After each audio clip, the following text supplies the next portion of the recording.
Welcome to Faith, Fiction, and Folklore, or as we like to call it, the Tri-F Podcast, where we try not to mess the podcast up. And we apologize for being an hour and a half late. That is my fault. But we were a bit trepidatious, or hesitant, maybe that's a better word, for the show we're going to do tonight, because there is a fella that is saying some pretty controversial stuff about Christ. And I have not done any research on this individual, and so there's a bit of risk in doing a review of this fella, because he might say something completely out of left field that I've never heard of and might not be able to refute. But we thought we'd go ahead and watch the video anyway, because it might be a good educational experience as to how to use basic methodologies to refute somebody without doing any actual research. We'll see, though. We'll see if this blows up in my face or not. But we decided to risk it at the end. So this week we're going to be reacting to Ammon Hillman. And Trevor, first of all, Cody, how are you this evening? I'm wonderful, brother. How are you? I'm all right. I have no right to complain at all. Good. So, Trevor, what about you? It's a fact. Yeah. I'm all right. I am ready to get on with this thing. All right, well, tell us a little bit about what you know concerning Ammon Hillman. Okay, so I was kind of like looking more into Bob Larson there, and this interview came up on my For You page on YouTube, and it's Danny Jones on his podcast, and it's just a podcast where Danny Jones is trying to get the backstory of Bob Larson. That's how it starts. So this video is mostly Bob Larson's backstory. Okay. And Danny asked Bob if he would try and do an exorcist on Ammon there. And so this is the first time I came across Ammon. And anyway, Ammon is a like a textual. He looks into ancient languages, like Greek and Latin, stuff like that. Okay. Um, Is he like Billy Carson? But I mean, because we've said that before. kind of, sort of, yeah, kind of, Another sort one of of. those guys. Okay. But anyways, so we're gonna go ahead and skip on to where Bob and Ammon kind of get into it a little bit, and Danny's kind of the mediator, if you will. Okay. But anyways, I thought this was interesting, and It seems to be. I thought we could share it and talk about All it. right. Definitely interested to see what what all these parties have to say. Yeah, I love starting from zero. I'm not nervous at all, but we'll see how this goes. Okay, here we go. So this is Antichrist versus Exorcist debate. Who is the real Christ? Ammon Hillman and Bob Larson. YouTube channel is Danny Jones. So Danny Jones podcast. Yeah, he's a well-known podcast. Oh, Danny Jones Locker, eh? all right, let's get into it. May I ask a simple question? Sure. Is Ammon your christened name? It is my third name. It's my second middle name. Exactly. Yeah. Has anybody called you out on that? Well, here. It's on my driver's license, Bob. No, you want to see it? but it's not your christened name. What the hell? What does that mean? What did your parents name you? My mother gave me 4 names when I was born. David, Charles, Okay, I hate to be superficial, but I'm already going, this dude's taken a few things in his time. But anyway. Yeah. Does this dude have a tattoo on the side of his head? Yeah. Yeah, and he's actually he'll actually talk about that. Okay. All All right. right. Seems like a bit and of I a go by showman. Ammon. That's what I was thinking, yeah. It looks like a bit of a shtick. So, anyway, we'll see, though. Because David murdered a bunch of people. Wait. Why did they give you Ammon? Let's see the driver's license. We need proof. Can you punch it on this, Steve? Well, I'm just asking. Why did they give you? David. I'm just curious. Charles Hill. It doesn't say Ammon. Oh, they didn't put the fucking almond on my. It's on my birth certificate. So that was Bob Larson actually getting the demon to manifest. Why are you called Ammon? And he just got him to manifest. Yeah, you're just right. A little bit. You're right. And this is when I think. Yeah, Gary's laughing, but Trevor, you're right, dude. I mean, I'm not laughing at the demon's Trevor. calling himself. I'm not laughing at Trevor. I'm No, not disagreeing with the anybody. demon's name is Ammon, and he's like calling him out. Yeah. Anyways, That's wild. this is when Bob is like, okay, I need to go back home, and this is a type of demon that I'm going to have to pray and fast over, because Jesus said some of these will only come out by prayer and fasting, and Bob was not ready for this deep of demon. So, but Powerful. Yeah. yeah, All right, we ready to go on?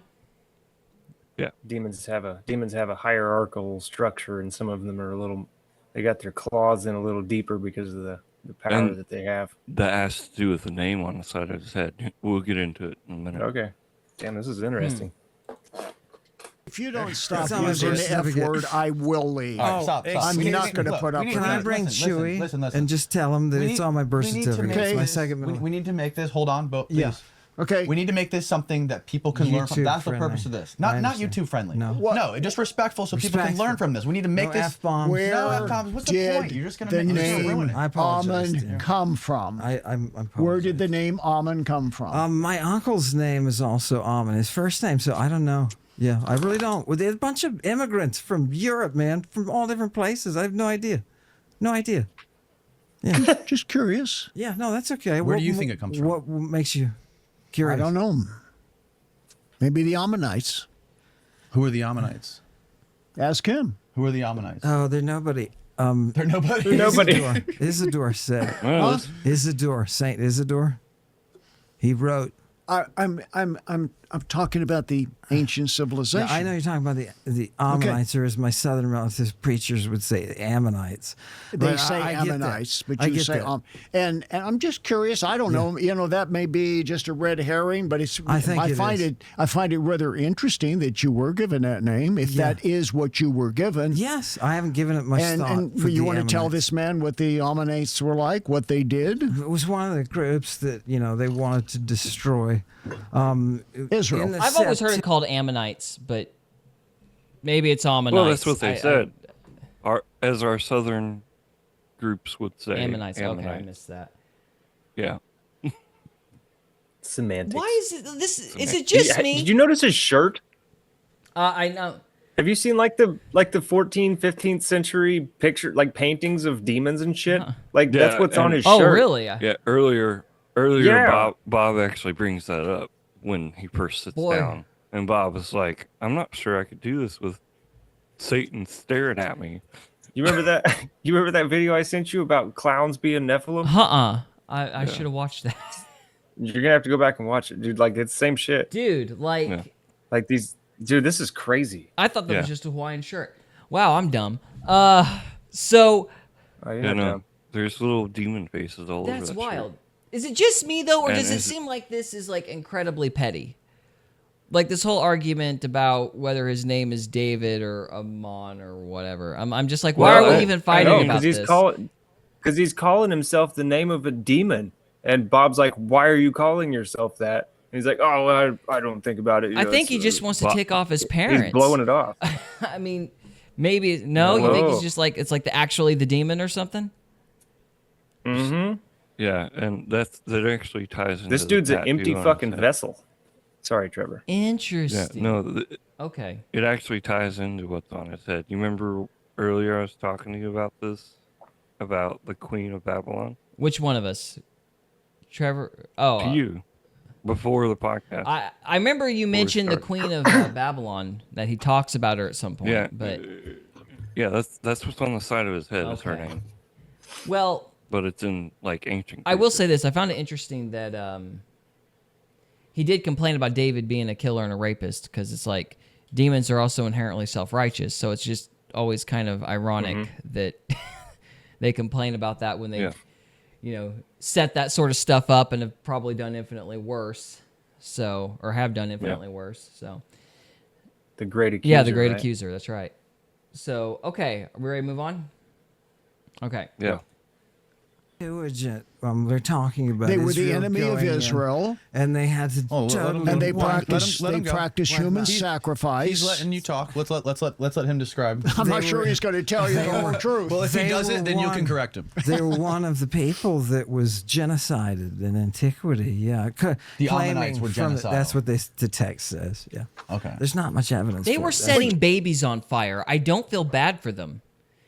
They go, oh, the poor Ammonites, they were genocided. Yeah, well, they were roasting their own children, so, wah. I don't care. So, They were worshiping Molech. yeah, we always neglect the fact that they, from what I understand of history, they literally would, like, build, I don't know what you call them, like, areas, basically, where the children would be, like, roasted on these bronze arms to this deity. But they had the arena. They had the arena set up in such a way that you couldn't hear the babies screaming. Not because they were empathetic, but because they didn't want to distract the people in the marketplace.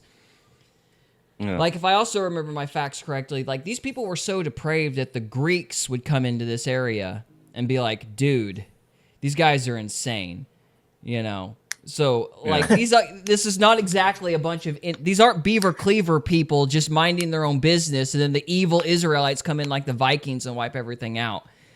Like, these were, like, crazy cannibalistic psychopaths. So, anyway, Man, But, we genocided the genociders. How awful. right? Just who were they historically? Who were they historically? Who did they worship?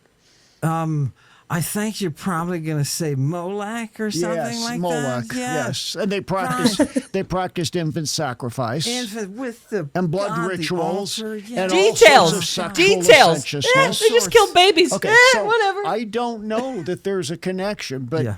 oftentimes a name, as you well know, from know ancient well. Hebrew culture, know well. always designated something spiritually about the progeny. Now, is it possible that there's a curse of Ammon on this man? And it was put there, maybe not deliberately, but perhaps deliberately by an ancestor. I don't know if he's telling the truth. That is the If he's telling the sexiest thing. truth, That- if this is an ancestral name, I would say I'd change my name. But he hasn't. And he may, I'm just suggesting. Well, your name, your public name was D. All right, What'd you call explain it? that for people who don't know, like me. So he's saying there is a curse of Ammon. So by naming this person, you're putting a curse on them? It's generational curse. Okay, so this is a generational curse. So, And it could go way back to Makes a lot more sense if you believe in reincarnation. the Babylon times. okay. Back when the Ammonites were still doing things. It could go all the way back to then. But what Barb Larson's saying is like, hey, you need to change your name because you're identifying as that. Yeah. Yeah, So like he's self-perpetuating the curse. Seems like he's doing that more by choice, though. I mean, considering the fact that is. he's Right. got demons on his Hawaiian shirt or whatever that is. So, he Well, is. yeah. It's I mean, it's the- deliberate. He's like an empty vessel, dude. Like he's given into sin so much, I guess. Well, you're That absolutely right. the demon has taken over his body, and like he's resembling the demon, and like the demon dresses him. And okay. Yeah, which later he talks So, in about. you guys' opinion, are we listening to the actual man, or are we listening to the demon right now? Both. Both. Have you seen? Did you watch that movie Nefarious? You did, Yeah, right? yeah. We did the review on it. Think about it like that. And we would probably don't get much of. You probably don't get much of the actual. Yeah, in that guy. movie, it was the demon completely taking Well, over, right. and the guy was just kind of almost like a sucker, like he was a victim almost in Yeah. that way. subjugated to the will Yeah. of the demon. Well, later he actually says that he killed David. Like later in this. Well, I think it's this video could or be. whatever. So he killed David. Kind of like a Darth Vader thing. Okay. So Yeah. he's being. Is he? This is fucking wildly interesting. Yeah. Yeah. Yeah. This guy is certainly a character. Did you ever call yourself David, or was it? DCA Hillman was Right. what I got When put did you on my change it to Ammon? publications. I didn't change anything. My mother. I mean, when gave did you me- kill David? You now want to be known as oh. Ammon. When did you kill David? Oh, when did I get rid of? Yeah, when I realized that he was You a now mass, he was a want mass to be known murderer. as Ammon. And is it no? Carl Ruck was sitting with me one day. Dr. Carl Ruck, he's a classicist, and he's sitting with me one He's day. a and Harvard classical I philologist. turned to him and I said, hey, you know David was a mass murderer. I hate that name.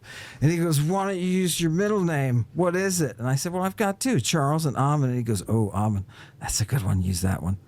That's a true It has story. a better Okay. ring to it It's than Or Charles. academia, everybody. That's what he is. Good. He's a classicist. Classicist. Classicist. Okay. Sorry. Well, yeah. I don't even know what that is. Text. Modern textual critic type.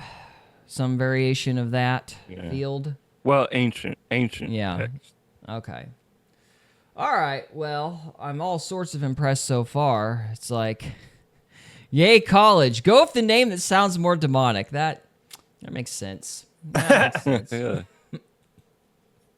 There may be nothing to that. I just find it interesting.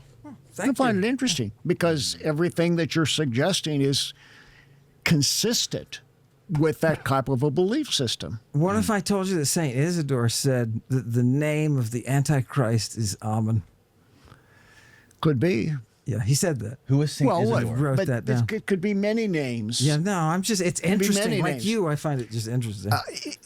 If you sacrificed your children to Moloch in a oh my God! in a can you bloody imagine? ritual, I would say, what's the big deal? You just keep bringing up the killing babies thing. I mean, why do you keep going back to that?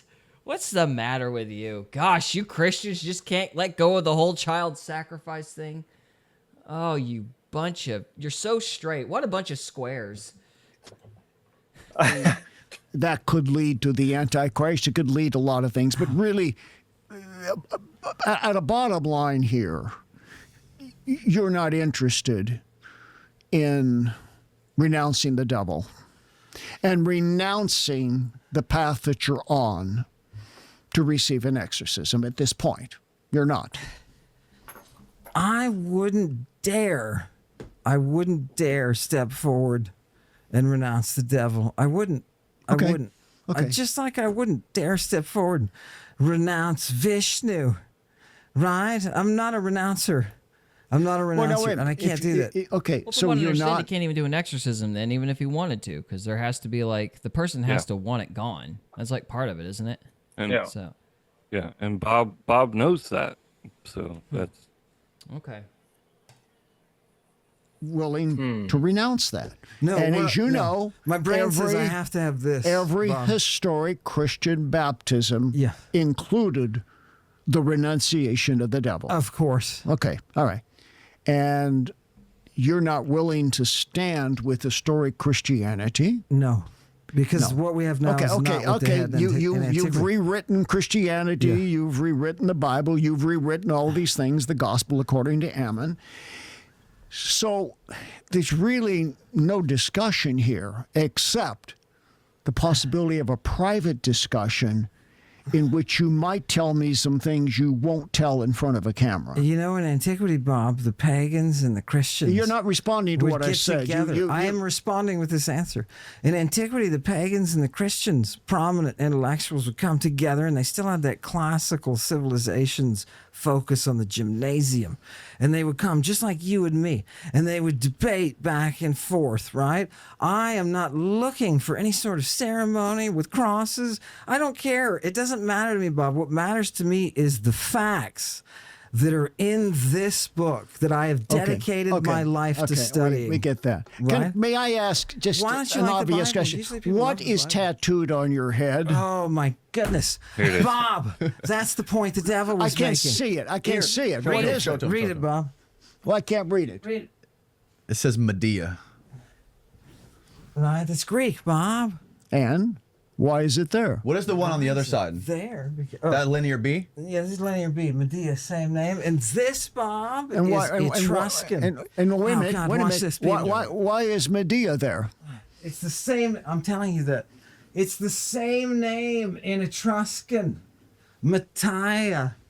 She was so well known in antiquity, the first Christ, that she was known all the way from the Black Sea to Spain. Imagine being that popular in antiquity. Why was she so That's popular? difficult because of what she could do What with the could she do? Christing drugs. No. You leap from Medea to Christ. She was the first Christ, Wait a minute. historically. You're not Let telling me him what she ask. did. What did she do? What did she do? Like, what was her job? Huh? She was the queen of Babylon. Yeah. Okay, just as a aside, you can always tell people are lying when they won't answer basic questions. It's like, what? Yeah. Okay, how was she like Christ? Oh, she just was, man. It's just awesome. Because she was really well Hey, known. what's that- And something about drugs. We gotta really add drugs to this whole thing, guys. I'm like, wait, Steve-O. Steve, yeah. This dude reminds You're me right, of Steve-O. He does. You're right. I was wondering. It's the same demon. For those of us that don't know who's Steve-O, Steve-O from Jackass? Yeah, he basically I never these watched guys like Jackass. tortured themselves, did all these stunts for money, and made a movie out of it. Basically, Oh yeah. So, Okay, I know yeah. the movie, but And I've also, never I wanted watched to it. point it out. The inflections in his voice, it reminds me of RFK. I don't know if I could see Steve-O. I can't see RFK. RFK has a speech problem in his throat, though. I don't know if that's a fair comparison. Yeah, but why? Because the Kennedys, don't they usually get that? Like, isn't that like a genetic thing that happens to them? What did Jesus say when he healed people? Which time? Like, your faith. You're Go Forgiven and of sin your no sins? more. Go and sin no more. Your sins are what cause your ailments. Oh, I disagree with that. What about Job then? I don't know. That was before Christ Well, forgave there's still a everybody. spiritual I don't know. principle there. Just because bad. I mean, I don't know what Job sounded like. I'm just saying, like, this guy's clearly a demon, and RFK has the same I kind of don't like, inflections see- in his voice. If you I kind of don't. listen I to don't it, see the inflections. I'm not hearing that. Well, I can keep see, listening. I can hear Steve-O. I'll agree with you on Steve-O. It's Dude, I'm Steve-O, definitely like, getting he Steve-O looks exactly vibes, like Steve-O. but I don't see RFK. that's crazy. Yeah, I'll go with you on the Steve-O thing for sure. That is kind of wild. All right, just listen for the RFK All right, I'll inflections. try to listen. It's like a shakiness. Yeah, there's many different inflections. I just want to, just for the end of the point though, the guy will not answer the most basic questions. Like, Yeah. which just tells me he's full of crap, just right off the bat. Right. So anyway, Queen of Babylon, Yes. the fountain of all witchcraft, Babylon. The Medes. Babylon the great is followed her. fallen. I'm sure you Yes, I'm know telling those you, words. yes. Yes. Yes, you're right. Babylon, the symbol of ultimate evil. The witchcraft, the sorcery, the porneia. And that's Very what, central. and that's basically what you have on your head. Not basically, that is what I have on my head. And you think we can have a reasonable dialogue? You really think that? Why does that mean we can't have a You reason- are I think this is fascinating. you tattooed with the symbol of witchcraft and sorcery, and you want On my a head. dialogue? on my head? Yeah, yeah, Definitely. Yeah. Well, Why do you put tattoo names on your head in antiquity? what do you? Come on now, Ammon. Let's just. Can you drop the public persona for a moment and just be very No, this real is here? me, Bob. You went from believing that Jesus Christ was your Lord and Savior. Yes, definitely. That you were a sinful being Definitely. in need of Masturbating forgiveness. sinner. Overnight, Yeah. because of Aristotle Not overnight, instantly with Aristotle. enjoying Yes, fornication. definitely. And then She enjoyed it too. tattooing on your so is this guy claiming to be a Christian, Trevor? Is that part of his shtick? No. In his interview, which is a separate video, he talks about before he started his deep dive into all this. So textual criticism destroyed his faith. he was a Baptist, just like Uh-huh. we grew up, and he grew up believing. He did the whole. He said the words and got baptized, and then at like 21, he was still a virgin, and something clicked, and he was like, "Oh," and then he went out and had sex with this girl. He doesn't go into details, and then So he was possessed through sexual energy, I don't possessed know. by that girl's demon. I don't know. He didn't talk about it.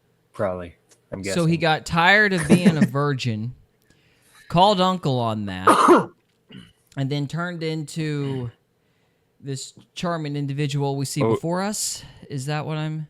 Over lots of years of going over text. Okay, and so he stuff. got into modern textual criticism and it ruined his faith. As it does, Basically. because the Alexandrian line is crap. Yeah. I'm sure he probably would not agree with the notion that the Sinaiticus is a forgery, or at least a facsimile I don't. from the 1800s. I don't know. He probably doesn't know anything about Probably. that debate, I would imagine. Yeah, this is probably an excellent example of why modern textual criticism is not the greatest approach to have ever been invented in the last 100 years. So, if he is actually, I don't know if there's a distinction between a classicist and a modern textual critic. Like, is there a difference? Yeah, no, he does. What's his name? Wes Huff. Uh-huh. Yeah, Is that Wes right? Huff, yeah. Yeah, he does not like Wes Huff at all. Why? Does he say Looks why? like he doesn't like anybody. He thinks He that hates humans He because he's a thinks demon. Wes Huff is full of crap. Hang on, I'm Googling this. Modern. This guy's a mess. Yeah, he's not in a Yeah, good he's place. a mess. Yeah, and they actually talk about it in the interview. No one will debate him, and Danny has tried to connect with like Wes Huff and several others, and no Christian, as far as they claim, will come debate him. Now, is he doing traditional, I'll debate what him. the AI is calling traditional literary theory versus modern textual criticism? I'm assuming, although I don't know, that traditional literary theory is the same thing as formal textual criticism. I'm not sure.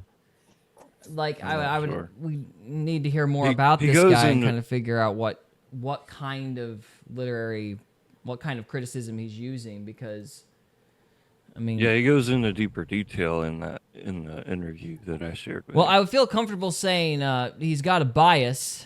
I don't know if he'd be the most reliable source on a normal day.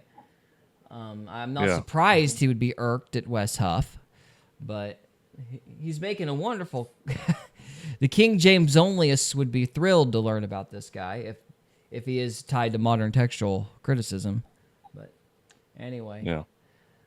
But I don't even know if that's what he is, so we'll just have to kind of keep listening. No, and see. he claims to be a ancient classicist, not. See, I don't know what Textual that means. criticism. A classicist. A class. That sounds like a Yeah, made-up I know. word.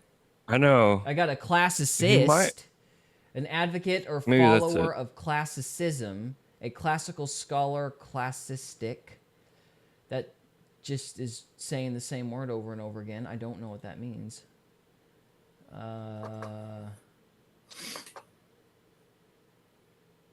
You see, I didn't even think to look that up. I mean, a classicist is like the epitome of judgment, right? Like you're putting people in boxes or classes, which is how you end Well, up in there's hell. different. What this is referring to more directly is there are different types of criticism when it comes to looking at ancient literature.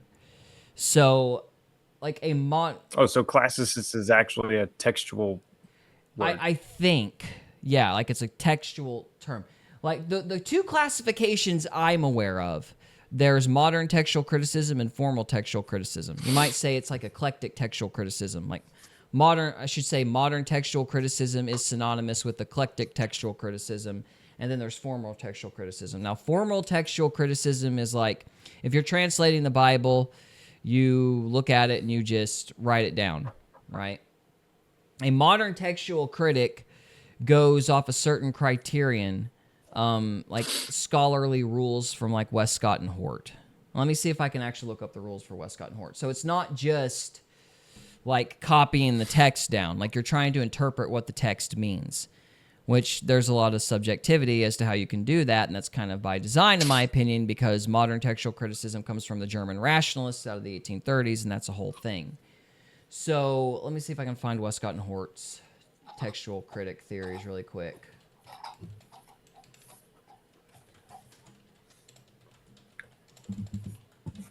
It's crazy how these like demons start looking like they all look the same, you know? Yeah. Okay. And he actually, like, Danny actually looks this stuff up on the interview that he has with Ammon, that other video, Yeah, we'll have to look at it. when he's doing a full interview with Ammon. Now, I am not a fan of Westcott and Hort, just for clarity, but this is like, I don't know if this is all of them. I thought there were like 12, but here's 5 of them. So the AI pulled up 5. Prefer the older reading manuscripts or groups, which I don't agree with. I think that's a bad idea. Approve or reject readings based on quality, not quantity. That is also a bad idea. Prefer readings that make sense, conform to grammar, and fit the author's style. I agree with conform to grammar, but author's style is subjective. Prefer readings that best explain other readings, also subjective, so I don't agree with either one of those. Prefer readings that are harder or more difficult. Also don't agree with that. So basically, these are subjective rules that are supposed to tell you what the appropriate interpretation is. I would argue you couldn't reconstruct Huck Finn with these rules, but some people disagree, obviously. So,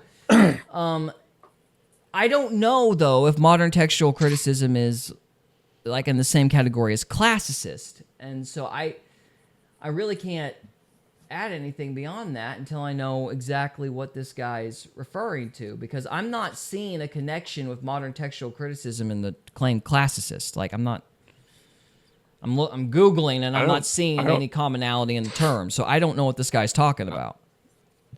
Yeah, I don't think they are the same, like in the same. Yeah, because if he... Yeah, I just feel like he's being a little...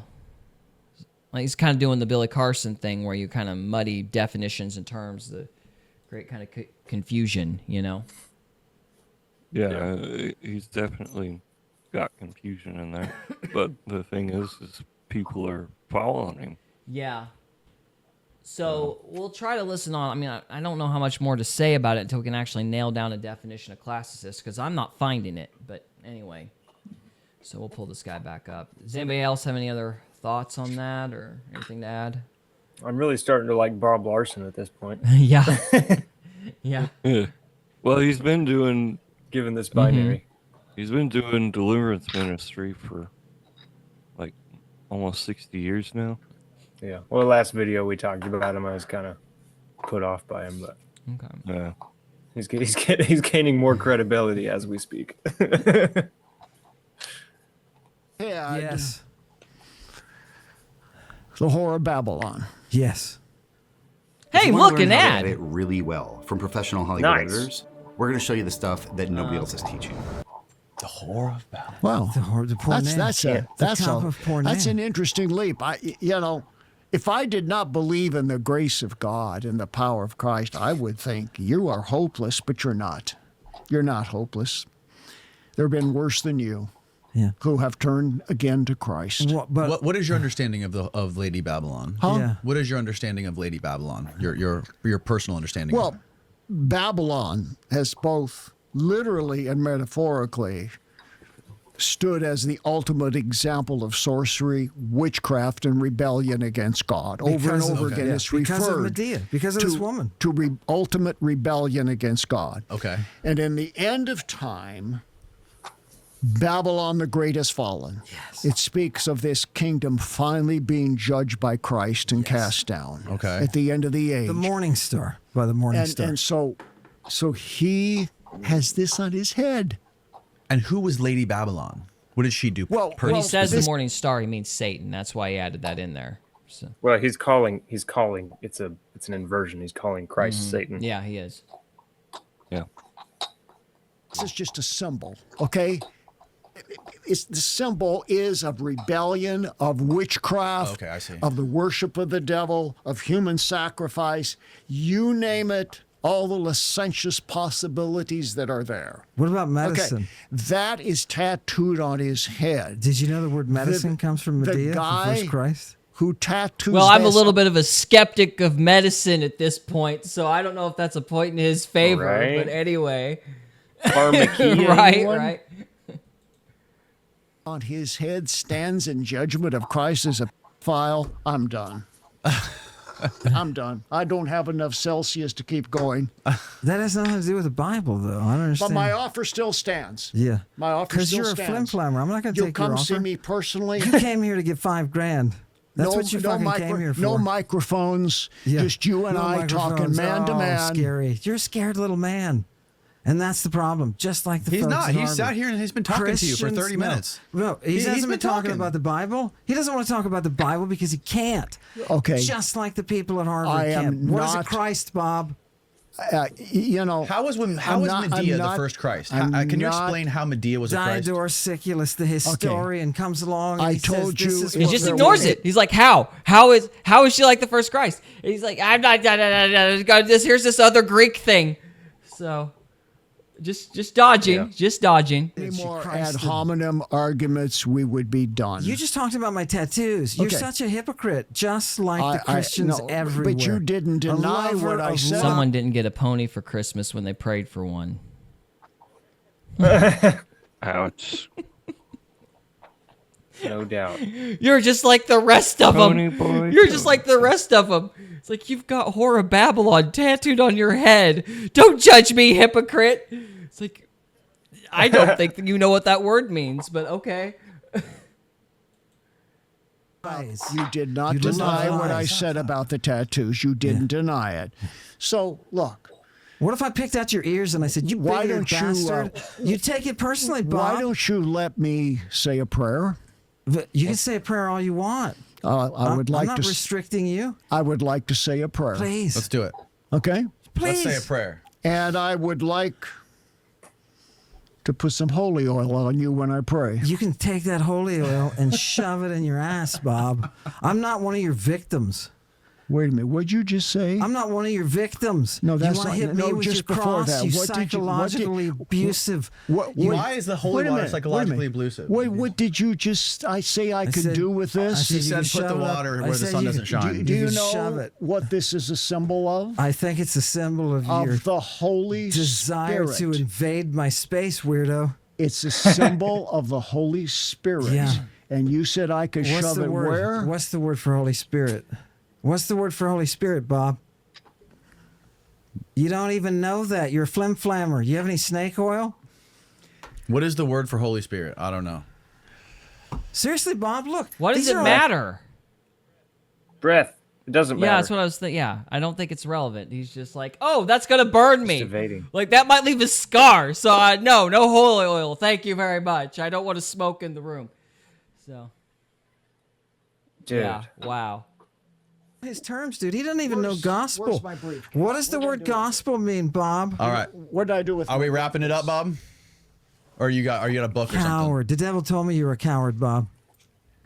All right, we're wrapping it I up. will not listen. Okay, we're about to hear this guy's argument in the next video. He's not made a very good case for himself. I'm just saying. I'm a little skeptical so far. Yeah. Yeah, he's out there. I But- appreciate. kind of abusive. The devil told me you were a coward. It's like, well, he would. Why didn't he say a prayer though? He said he could say a prair. Why He didn't he? said he would say a prayer if he let him put the holy oil on. Yeah, he still him. should have just went ahead and Because said if Said it he's- anyway. If he starts saying the prayer, he's going to manifest a lot more out of him. So you're saying that he wanted to put the oil on so the demon wouldn't manifest? Is that what I'm hearing? No, Bob was going to manifest a lot more, and he wanted it. You mean Ammon was going to manifest a lot more? But Ammon was going to manifest a lot more regardless, and he wanted holy oil on him because he knew what was going to happen. He knows what's going to happen. I don't. I'm I not. don't know what you're saying. I think he still should have prayed over him. I don't think it would have hurt nothing. Yeah. For sure. Filthy, Look at him. negative You've been abusing language. people All right, for that's years. enough. And We don't need to call name-calling. names. Yeah. Bob showed up here. I do not have to he put up with engaged that. with I you. will not You put still up gonna with pay that. him? He engaged with you. You still gonna pay him? If he agrees to let me publish this, Attributing then motive is also a lousy debate tactic. It's kind of like an ad hominem. Some people might call that a fallacy. What motive? Attributing motive. It's like something people do to, yeah. dodge debate and stuff. It's like, Yeah. well, you're just saying that because you want money. It's like, well, maybe, but I'm still right, though. So,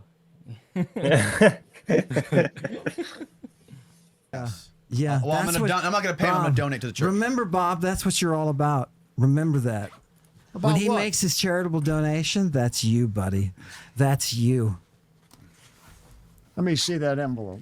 Satan's also the accuser. Let's just throw that out there again for, emphasis.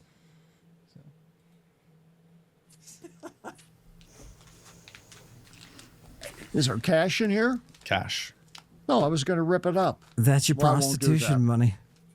You just have him give it to your church, you flim-flammer. All right. Let's not be rude. Dude, he said I was demon possessed. He can't take it back? Well, you can say, oh, I'm aggressive with the devil. But when the devil gets aggressive with you, you're a coward and you back down. You go live the rest of your life knowing the devil got the best over you. I think this audience sees clearly what has happened here, and your The audience will reframing judge. of it They is will. not, They do. it's not they going do. to work. You're exactly I right. will let the audience You're be exactly the right. judge. You're exactly. That's the best thing to say. You That's should the have best finished thing. with Let that. the You audience should be put the that judge. on the. Fucking, Yeah. Well. Yeah. Thank you. Thank you, Bob. I really appreciate your Don't time. touch my daughter on the way out either. What? Don't touch my daughter on the way out. Are you recording that part? Yeah, it's recording. Oh, Bob, I'm a dad. I'm just giving you advice. You do the same thing with your daughters. Bob, how many times did you talk about molesting children on the show? And then you have the balls to look at me and say, you got tattoos. You must be possessed. You've got a lot of gumption. I thought for sure you'd come here because I knew you when I was young. And I said, this guy's got balls. He will confront. And then you were sitting out there talking about confronting the devil, and now you're all afraid. He's the only one out You're of the dozens of people who came here. He's the only one. Are you going to let him play the whole thing? Or are you going to tell him you can't I play had parts? my say. Yeah. You I going to stated my He did it. position. There's also a Then- Bible verse about throwing pearls among swine. I also want to throw that out there. But anyway, Yeah. somebody's very, very There bitter. you go. Somebody's very, very Dude, bitter. I'm blown away. Yeah, that's pretty crazy, right? Yeah. I actually want to talk to that dude. Yeah, I'm sure Yeah. he's very, So- very angry. So, So after watching this, I was like, okay, I gotta know who this guy is. So you want to pull the next video up? there's an interview that Danny has with Ammon, and this is it right All right, here. so it's about a 3-hour one. And- So, Yeah, I actually didn't get through the whole thing because he starts getting into some dark stuff, and is there some It's in hard to particular swallow. topic you're wanting to go over? Because there's like a jillion of these. yeah, I was going to start with the ancient Bible because I thought we kind of knew, I might know some stuff about that, and then interpreting ancient texts. That's something I might know something about. Yeah, we could just jump all over. What's at the 33-minute mark? 33-minute mark. All right, let's look at that. Drugs in ancient Rome. Does that sound We interesting? can look at it. I was We can just, look at it. I don't have a preference, so. I was just being funny. Yeah, a lot of it is just straight up Well, if you're serious about it, we can talk about it. I mean, I don't. demonic teaching, if you ask me. But Well, let's look at it. Let's just see. Let's just see if he says something stupid like, there were drugs in ancient Rome. That means Christ is an allegory for drugs because there were drugs back in the day. Probably. Because drugs. Well, he does talk about certain drugs meaning Christ. I bet he does. All right, let's just Yeah. start here. See what he has to say. You're studying Galen, right? And you're working on your dissertation, and what happens next? Oh, so for my dissertation, I did it on Roman pharmacy. Okay, right. And Roman pharmacy. Roman pharmacy. Nobody's written a work on Roman pharmacy, and I had already done a translation and commentary for a master's thesis. That's usually what they give to doctoral students. And I had done one for a master's thesis, and I was like, I'm not doing that again. So I'm going to write a text that's just kind of a general Roman pharmacy text so that people can learn about drugs in the ancient world. And the committee told me, take out the chapter on recreational drugs, or we're not going to give you the degree. And So you only had one chapter that was about recreational drugs. yeah, the rest were all medicinal. Oh wow. Yeah. But didn't you say that they didn't distinguish between recreational and medicinal? Is that right? No, that's exactly right. We were distinguishing. We do it now, but they didn't back then. No, back then. Things that you and I would call recreational, they didn't consider recreational. They considered medicinal. Right? So Cocaine was curing medicinal in like depression is early 1900s. Yeah, everything starts out medicinal, and then people go, oops. But, That's why it's all pharmakia, yeah. bruh. Yeah. All of it. So medicinal process. how long did you spend on this dissertation? Oh, couple of years. A couple of years. Yeah. And then, so there was one specific moment, a date where you had to go in to, I guess, receive your judging on it or get graded on it or get a feedback on it. I have no idea how this process works. So you have to walk me through it. Yeah, so you write your dissertation and you take it before your defense. Before your defense. Okay. Yeah, and your committee there is a group of professors, and usually there's one from outside the department, just so the university stays kind of impartial. Mm-hmm. You know what I mean? And so it's a committee of professors. Anyway, you present your dissertation to them, and then they tell you you're terrible. They tell you you're terrible. Or they pass you, and you get to walk out and say, I have a doctoral degree. So they told me at the end, they're supposed to give a thumbs up or thumbs down, but they didn't give me anything. And I was standing there looking around like, what? Right? And I met with the head of the department and was told, you have to take out the chapter on recreational drugs, and you have to scrub any references to recreational drugs in the rest of the work. And What? you're fine. Yeah. What was your response? She said, the Romans just wouldn't do such a thing. This is the head of the department. And by that time, I had seen so much stuff that the Romans were doing. I was like, oh my God, I understand what's going on.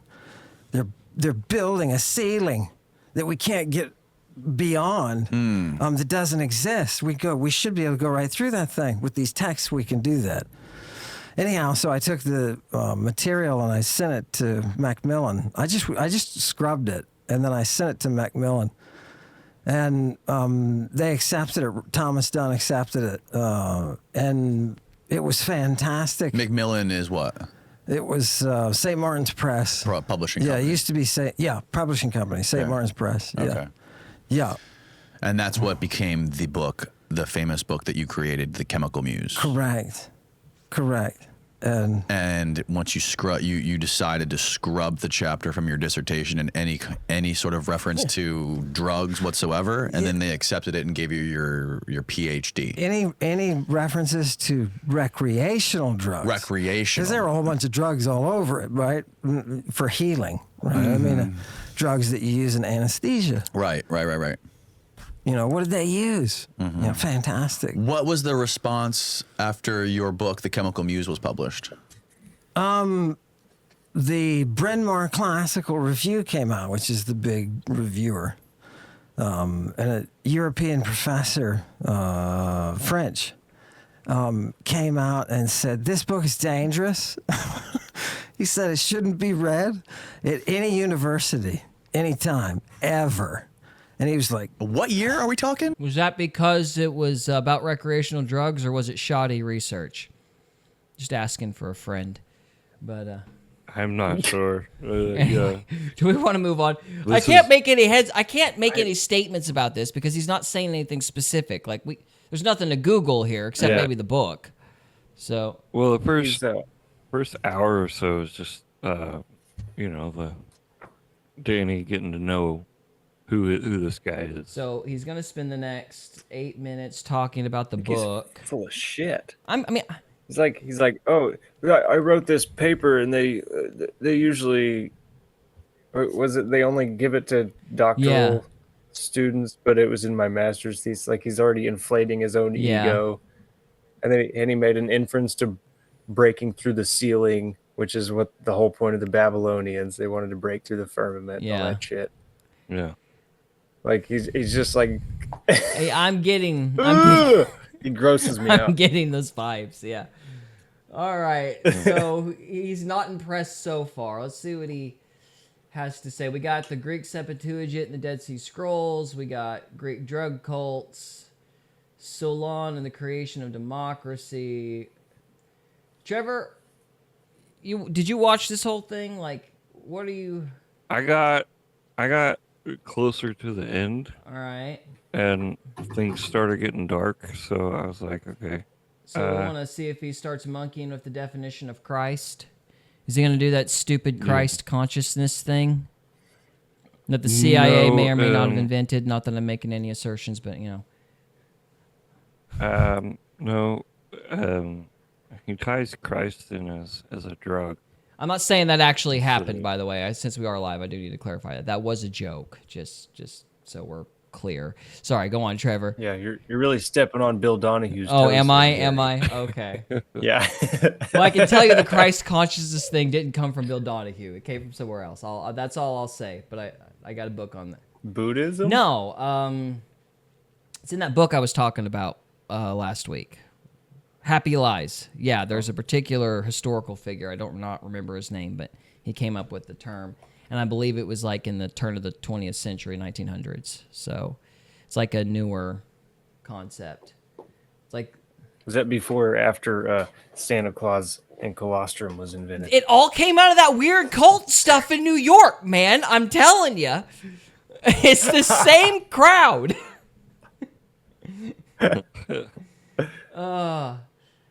It's crazy. So anyway, so do we want to do that? Do we want to try to find this thing that creeped you out, Trevor, or what are we looking for? Do the most salacious thing you can Most find. salacious thing I can find. I can't read any of Okay, that. sorry. Yeah, I can't really read it. Okay, let me read it for you then. Let's see. The subjects that are covered.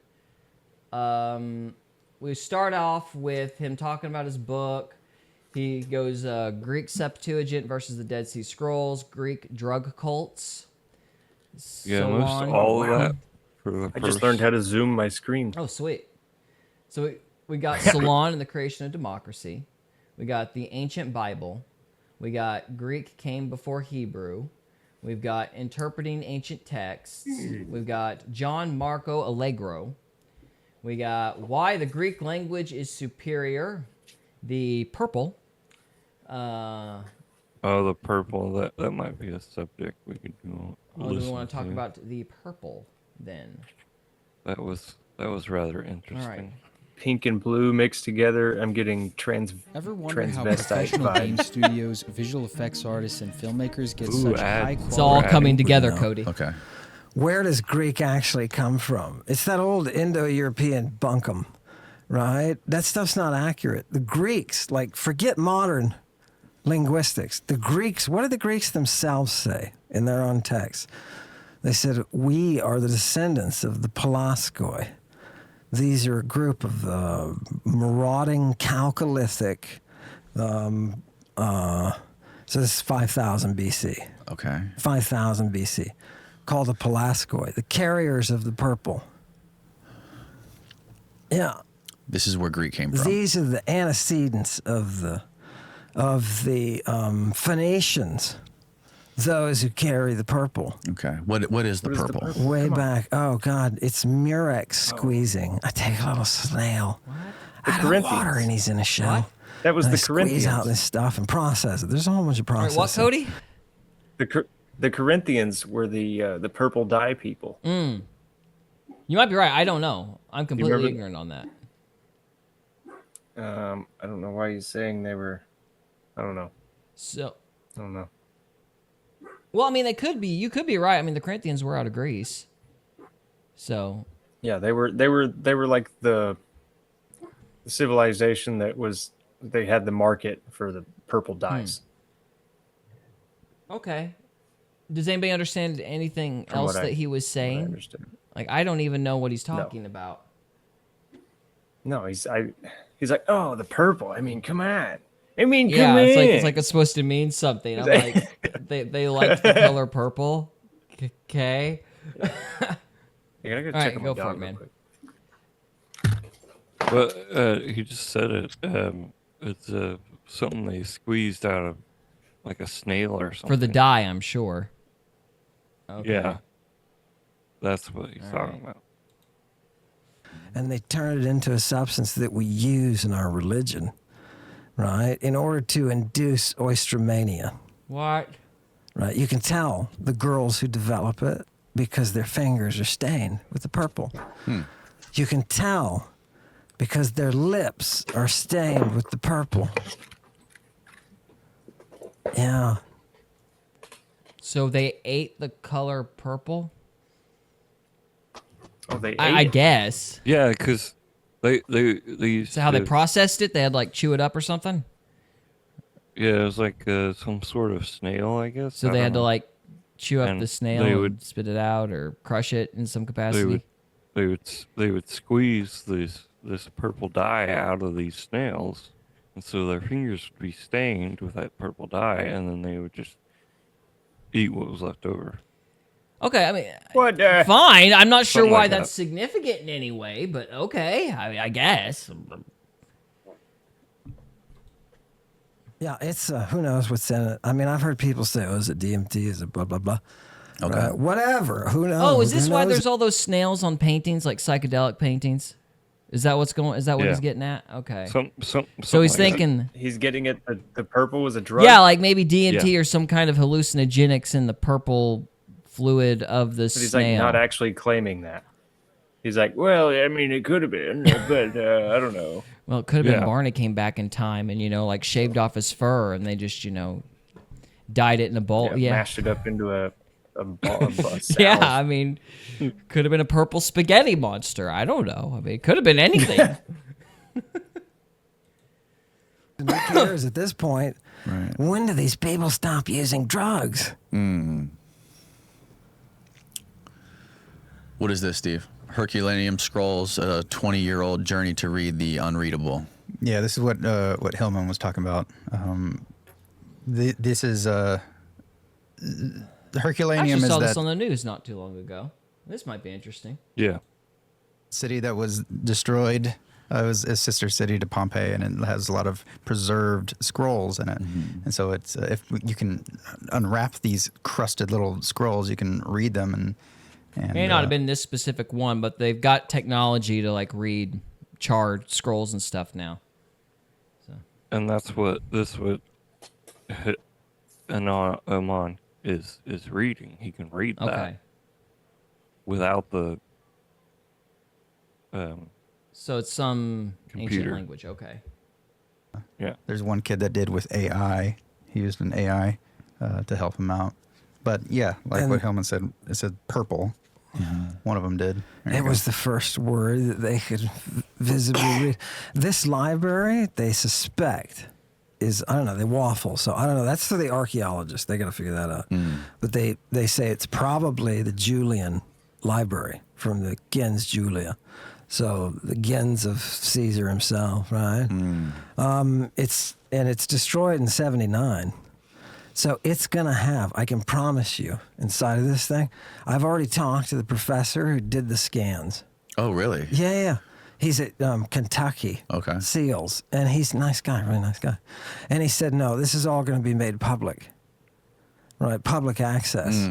So I've already got a team of people, shout out to the followers of Lady Babylon, who are ready to transcribe and translate. I guarantee you, I promise you. How close do you think AI is to translating Greek?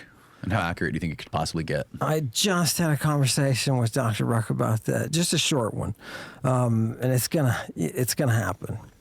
Yeah. Even if they feed it the lexicon, it depends on what they feed her. Right, like Mary nourished in the temple. Did you know Mary was being fed by angels? No. All right, let me actually try to get some context here because it's really hard to evaluate this guy because we know nothing about him. So, Ruck. Yeah, we'd have to Ruck. listen to the Is it whole Peter thing. Ruck? I've heard that name. I know that's a name that's used a lot in modern textual circles. Is it the same guy? Modern. Give me a minute here, guys. Is it Peter Ruck? Or is it a different Ruck? Yeah, it's Peter Ruck.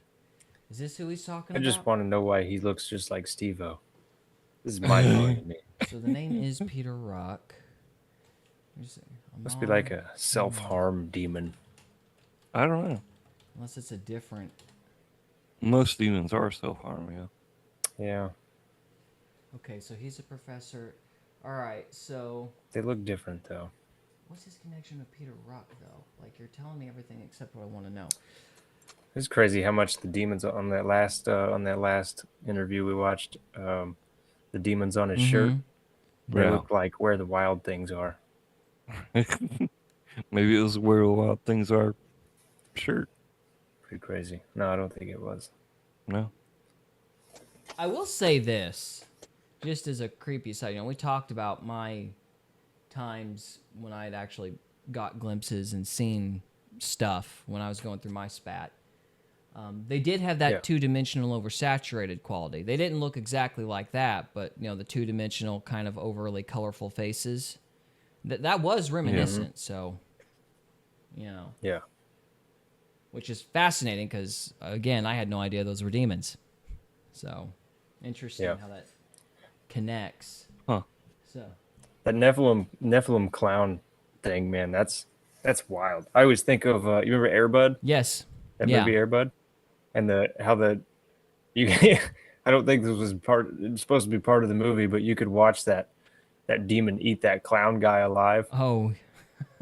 He just got worse and worse progressively. Yeah. But I think that's kind of how the clown thing works, is like you put on that mask, right? You're like, I'm happy, and it's a mask. And the longer you let it eat at you, the more the mask becomes you. Yeah. Like it form Wild. fits your face or whatever. You become kind of a parody. Yeah. I guess you could kind of look at it like the Jim Carrey movie, The Mask, too. That's true. There might be an archetype there to explore. Yeah. Loki. No, Peter Ruck. Possibly. Yeah, I think he actually. Wait, yeah, doesn't it talk about Loki in that movie? In Loki, yes, it does. Yes, it does. Loki. Yeah. Yeah. Whoa! I never put that together. Well, I can't. We're in gravy land, boys. We are. Yeah, no, I'm trying to find a connection between Peter Ruck. Maybe he knows somebody else named Professor Ruck.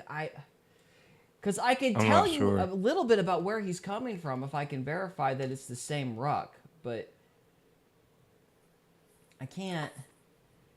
Maybe if I go back a little bit on that video and see if he actually says the full name. Sorry, guys. It's just. She's got purple fingers. And at this point, Right. when do these people stop using drugs? What is this, Steve? Herculaneum Scrolls, a 20-year-old journey to read the unreadable. Yeah, this is what Hillman was talking about. It's almost gotta be Peter Ruck. This is Herculaneum is that city that was destroyed. It was a sister city to Pompeii, and it has a lot of preserved scrolls in it. And so it's if you can unwrap these crusted little scrolls, you can read them. And there's one kid that did with AI. He used an AI to help him out. But yeah, like what Hillman said, it said purple One of them did. There you It go. was the first word that they could visibly read. This library, they suspect, is, I don't know, they waffle. So I don't know. That's for the archaeologists. They got to figure that out. But they say it's probably the Julian library from the gens Julia. So the gens of Caesar himself, right? It's destroyed in 79. So it's going to have, I can promise you, inside of this thing, I've already talked to the professor who did the scans. Oh, really? Yeah. He's at Kentucky. Okay. SEALs. And he's a nice guy, really nice guy. And he said, no, this is all going to be made public. Right, public access. So I've already got a team of people, shout out to the followers of Lady Babylon, who are ready to transcribe and translate. I guarantee you, I promise you. How close do you think AI is to translating Greek? And how accurate do you think it could possibly get? I just had a conversation with Dr. Ruck about that, just a short one, and it's gonna happen. Yeah. Even if they feed it the lexicon, it depends on what they feed her. Right, like Mary nourished in the temple. Did you know Mary was being fed by angels? So just as an aside, I'm not super optimistic about AI's ability to do much of anything. Every time they appeal to AI, I'm just like, yeah, good luck, guys. Keep working. But anyway. Do you remember the Bible verse I was telling you that before the podcast in Jeremiah chapter 49? It actually brings this up. What up? The AI. Well, quote the verse so people know what you're referring to. Hold on. So I don't think he actually knows Ruck. I think he's just appealing to Ruck for the AI thing. So maybe there's nothing there as far as that connection. I'm just trying to figure out what ideology this guy subscribed to, who's influencing him, where's he getting his ideas. 'Cause I just don't have any context for this fella. Well, Bob Larson called him out. He's influencing himself. He rewrote the Bible into his book, and so he's got his own ideas Bob about how Larson. drugs were used, and he's reading his biblical interpretation based on drugs. basically, yes. Well, that seems like you're kind of putting the cart before the horse. Yeah. So, So he's teaching people all this stuff, well, it's kind of like, I and did find a connection. they're between- believing go for it, Cody. Herculaneum. Uh-huh. So they found a house that's been excavated at Herculaneum, and it was built in a Corinthian style. Okay. So there's a connection there between the Corinth and what he's talking about. with Well, if the that was purple. like an industry, that would make sense. I mean, I don't think it was in the same place. yeah. They weren't in the same places, Yeah. but maybe a little spillover civilization. Well, maybe they there. just were responsible for different things in the production process. Like maybe somebody made the dye and then somebody dyed the clothing or something like that. You know. Sure, yeah. Trevor, what's the verse? So the verse is, it's a Jeremiah chapter 49. Jeremiah was a prophet of the Lord, and it says it's a message about Ammon. That's the title.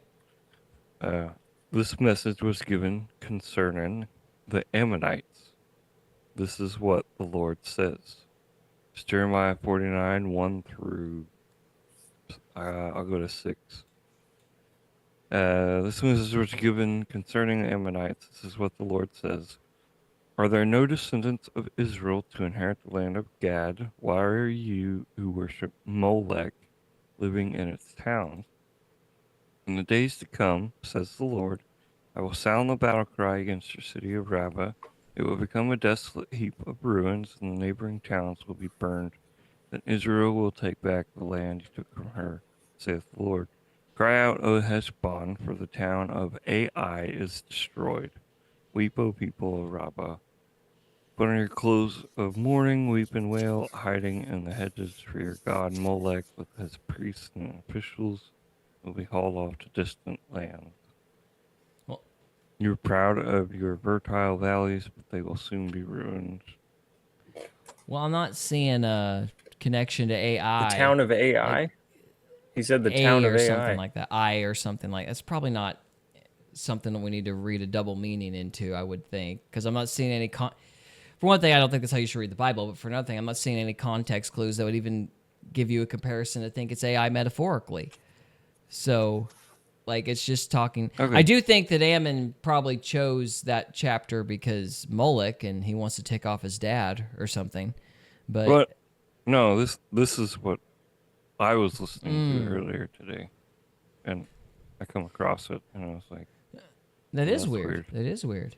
I mean, it's kind of like, I don't know, AI is a product of non-creativity. It's just repetition. Plagiarism, right? yeah. It's a glorified switchboard. Yeah. So I mean, the more you get into the demon realm and away from God, the less creative you are, and the more you repeat things. So I mean, philosophically, it I checks could out. see that actually, yeah. Because the Ammonites were, fucked. I can see what you're saying. There is no creativity in AI, and demons aren't inherently creative either. So there's that parallel. Yeah. Do we want to go on? Let's. Okay, we've been on this guy for about an hour and 10 minutes, and I kind of want to see what he says about Christ. That was so unnerving. Okay. So let's wrap this up by listening to his, I'm sure, going to be so authoritative claims on that subject. so skip on. So It we got the Christ. Dollars to donuts. He's going to do some appeal to Christ consciousness or some sort of new age crap. Yeah. All right. Yeah, go to the Christ. Let's just see what two he things says. it there. Hey, look, another ad. Maybe AI brought it on. Okay, so the first depiction of Christ was a man being crucified with a donkey head. Correct. And so, Yes, so because who? the Romans were making fun of Christians and putting a donkey head on Yeah. Christ's body. It's like the first You mean graffiti. like Paul? Huh? Like Paul was making No, fun no, of- it was some Roman citizen drew it on the wall to make fun. just messing Okay, with you. all right. Well, I never know. You always get me so easily. So, yeah, no, it's just like a picture of graffiti. It's like Titus Kennedy has a picture of it. It's interesting. So it's just graffiti. Gotcha. Was Jesus Christ? Yeah, Christ is a title. Christ is a title. Yeah, Christ is a title. Yeah, and it's For a the Jewish Messiah. So, yes. pharmaceutical term. It's the Christ is a Pharmaceutical term. pharmaceutical term. where you put in Greek. Yeah, yes, and it means I have several examples of it to show you, but it means you can perform an incrustation. They called it, where I give you a drug. What you'll see me do is I'll spit on the ground. Yeah, I'll spit on the ground and I'll use a combination of earth and spittle, my own spittle. Why am I spitting? Did you know Jesus walked out and spit in people's faces? I thought you said Christ was just a. I No, didn't. he spit in the dirt and made a salve for one guy and one miracle. But okay, so he's saying that Christ has the term has some sort of pharmaceutical connection. So Yeah. let's see if we can go to Strong's and verify that. Unless he's using some other source. The only thing I can think of is like Christos fluid, which I'm not even sure what that is. So And as far as I know, he's claiming it from the Greek text itself. That's what it's saying. Christos. Christ. All right, come on, show me the term. So we got the Strong's Concordance here. I'm sure he's gonna go, that ain't the right source.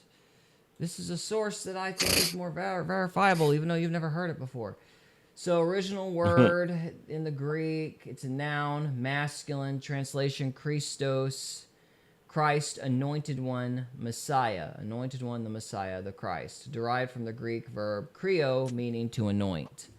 So to anoint with oil, that checks with the Jewish culture.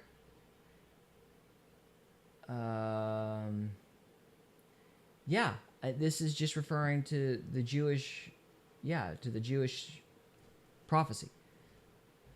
I guess you could infer that some kind of anointing with oil would be taking a drug. He's got to be making some kind of weird reach with that, like just completely ignoring Jewish culture.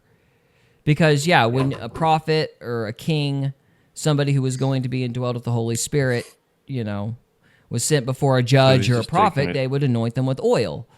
So So he's just taking it out of yeah, context, he's just basically. pretending like the He has to be. because he's just pretending like the Jews there's- don't exist. That's the only thing I could think of, because I'm like, where in the world are you? That's what most people do. Yeah. So that's so goofy. All right, let's see if he says something to elaborate here. He was an actual person?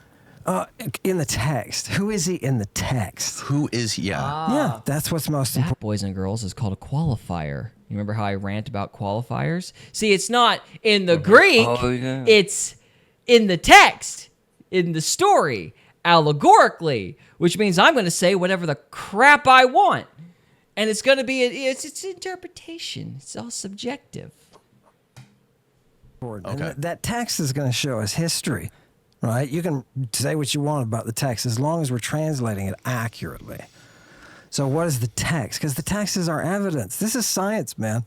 I refuse to give over the discipline. science. You got to trust the science. Trust the science. Dr. Fauci. Take my pharmacia shot. It'll solve your problems. It'll be great. Don't worry about it. It's fine. The humanities people. It needs to be taken by the scientists. Linguistics is a science. I'm not a linguist. I'm a classical philologist. What's the difference? Linguists do general Philologist. stuff, right? Like There we how go. That's language acts under certain circumstances, or Okay. it's the basic mechanics. Allegra was a linguist. Yeah, classicists do just Greek, and then there are some that do Latin. Okay. What do you say? Classicist philologist? Yeah. Yeah, he's not. He said classical philologist, and then he said classicist. Okay, let's look up the term. He's like making shit I up. think you're right. So, classical Classical philologist. philology. That's actually a term. Let's see what that says, boys and girls. All right. Let's see. Starting with the practical reason in Aristotle's Nicomachean Ethics. Object of the calculated part of the soul. These are articles. I want the definition, guys. Come on, stop it. Philology. Let's see if this actually. Here we go. This is from Harvard. Pergamum. Oh, it's from the Library of Alexandria, which allegedly burned down, and we know nothing about. Surprise, Yeah, surprise. Alexandria, the Gnostics. It's always Alexandria. It always goes back to those guys. Anyway. Alexandria is a scapegoat in every situation. Yeah, okay, you're telling me how to get to the degree. What is it? Okay, so we're getting the qualifications, what you need for classical philology.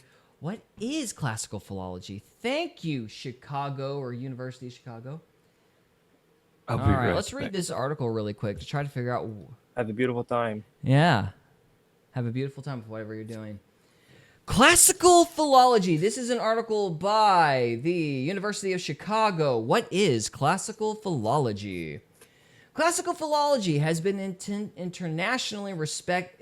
Classical philology has been an internationally respected journal for the study of life, languages, and thought of the ancient Greek and Roman world since 1906.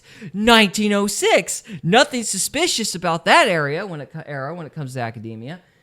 All right, I wonder if it came out of New York. Anyway, CP covers a broad range of topics, including studies that illuminate aspects of the language, literatures, history, art, philosophy. You're just rambling now. Okay, it's like how the Greeks and Romans viewed stuff. So it's like their perceived perspective of how the Romans viewed the Yeah, world. and interpretation. This is what we think they thought. Yeah, Yeah, that's stupid. it's perfectly set up to be completely subjective. Yeah. Yeah. Again, because was it Glenn Beck called it the progressive era? Yeah. So more of the same. I mean, Okay. I don't know. So he's full Yeah. of shit. Surprise, surprise. Well, it's so weird because I'm like just now getting into the study of all this, and it's like the same era, the same group. It's Alexandria, it's the early 1900s, it's New York, it's just the same stuff popping up over and over again. Are you ready, Mr. Trevor? Sorry you're about good. that. I had to turn my tell me more heater about- on. I'm starting to shoot. Oh, it's all right.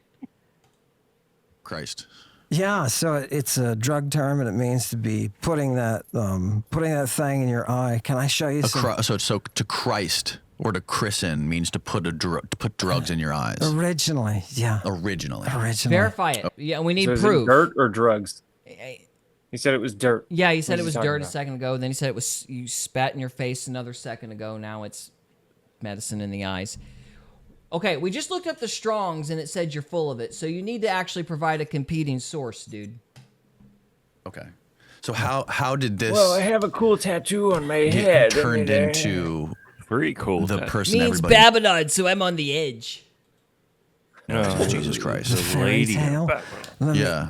For example, you can talk about the age of the apostles, right? Mm-hmm. And everybody gets in their mind the images of bearded adult men, right? People don't realize those are teenagers.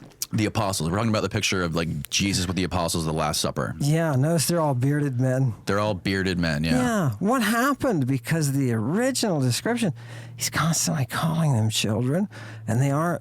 Yeah. I mean, In the original description, who's constantly calling okay, the- so the- like James and John are two of Jesus's boys. Yes. He picked them up one day on a boat.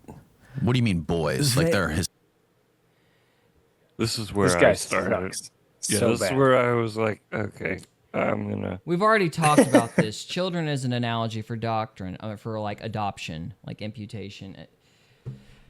Again, we're just going to pretend like the Jewish culture isn't a thing. It doesn't exist. That's not a, So it's how, not a deal. How is he going to assume the age of? It doesn't say. We did- know John was the youngest, mostly because I think he was the last. Well, he like was the only one to survive, but he died like almost at 100 AD, so he had to be really young when all this took place. Everybody else was much older, like because they died way sooner. Wasn't James's Jesus Well, Jesus' there's two brother? James. There's James. There might have been more than two actually. There's James, son of Zebedee, and then there's James, Jesus' brother. So there's two different ones because they had that culture. Wes Huff talked about it a little bit in one of these videos we did. They used a lot of the same names. That's why you have Peter or Simon of Cyrene or Simon, who was also called Peter. Like when you see those qualifiers in there, it's because those names were used a lot. So you have like Mary Magdalene and then Mary of Bethany or something like that. Like there's multiple Marys, there's multiple Simons. Like they use the same name a lot at that time. So he needs to cite something because there's like a million sources that would say he was wrong. Certainly on the Christ meaning something to do with pharmacy thing. Like Dude's a narrative or like he's a narrative. Yeah, I agree. He's just making it up. they're his children. Yeah, what do they do? That's the question. They end up together a lot with boys in tombs. With boys in tombs. Yeah. Okay. What are Yeah. you talking about? What? Yeah. Okay, first of all, good job with the subtle toning. That was, about as subtle as a train. Not dropping any hints there. I know you think you're cute, but it's just obnoxious. But okay. I have no idea what he's talking about with the tomb thing, though. Like, I think he gets into it and takes it somewhere. Like he's actually convincing this guy, Danny. He's actually convinced him because Danny's not, he's not religious. yeah, apparently not. So, And there's actually a part two, kind of another interview that gets more dark than what this one does. yeah, he needs to cite a source. Multiple I thought- documents show that. Oh, lots of documents. That's his site sourcing, guys. There's Oh, lots of them, yeah. documents. Just trust Yeah. the science. Yeah, I think they actually do cite a few things. It's all that the talk- documents, guys. We got the He studies. Sounds like Alex Jones. I have the documents. At least he has the just kidding. courtesy of putting the documents in front of the camera so you can see his document. I'm just I messing know. with you. Okay. Of Saint Cyril coming out of one of these graveyards with a bunch of venom, it says, bleeding out his What? and a What? What are you quoting? What are you talking about, man? couple of prostitutes with him. Right? Right. Yeah. Every Heracles has his Hylas. What was Cite a source. I don't even know what you're... Are we still in the Gospels? Is he talking about what's it? a I have no Hylas? idea. Like, are we... Heracles is, I think he's inferring Heracles as Hercules, and which would be the same archetype as Jesus. What's a Hylas? Maybe you've made the most coherent connection of the night. He's just saying stuff. Like, I have no idea. Like, are we still in the Gospels? Is he referencing something else? Like, what is he talking about? Yeah, he starts jumping all over the place to convince. Yeah. Hylas was a young man who served Heracles as a companion and servant in classical mythology. So he's going with the pedophile thing. That's how he's doing it. Okay. Or the Yeah. P word. I think YouTube doesn't like that term. But anyway. Yeah, they don't. They actually bleep that out. how common was prostitution in these cultures back then in this society? Define. How was prostitution viewed, and how ubiquitous was prostitution? And what was it looked down upon? Was it just an accepted part of society, kind of like drugs were? Oh God, we got to go to Cyprus. We got to go to Cyprus and worship Aphrodite, where once a year, your wife has two choices. Either she can shave her head and stay with you, or she can go to the public forum and pick up one of the local sailors and with him all night, not thinking about you, and come back the next day and be completely healed. Yeah. That's the I believe that. devotion. That's But the devotion. is that to- why his head's shaved? Because he's somebody's bitch boy? No, he's talking about the worship of Aphrodite. There was an Aphrodite Right, I cult. get it. Yeah. I mean, Yeah. I was under the impression that the men had more trouble with that than the women. In fact, the story I was told, and I saw this on another YouTube channel, so I don't know. I haven't verified it. But I was under the impression that basically one of the reasons that the Christian church had more women than men in the beginning was because the women were really all about the modesty, rules in the Bible. Like, men actually had to stay with their wives. But, well, that really conflicted with the Aphrodite cult because those men would go and sleep with those prostitutes, and they thought it was fine. And there's a book, From Shame to Sin. I don't remember the name of the author, but you look up the book From Shame to Sin. It talks about the sexual morals of Rome. And the way that they looked at it was the men were... So, just so you know, this guy's, what he's saying is completely clashing with this book. Like, this book says the complete opposite. Women were expected to stay in the home and be strictly loyal to a husband, according to this book. And the men were allowed to run around because it was like part of being a man. You had to be virile, as it were. It was like half the definition of masculinity sort of thing. But the women didn't have that problem, so their job as women was to stay loyal. So I don't think the Aphrodite cult benefited the women all that much. I think it was more for the men, from what I understand, because they had this idea that kind of not too dissimilar to what we've got, where you had to have so many, I guess you would say, notches on the bedpost or something like that. You know what I mean? Like, you had to sleep around a lot if you were to be a masculine, manly man or whatever. And,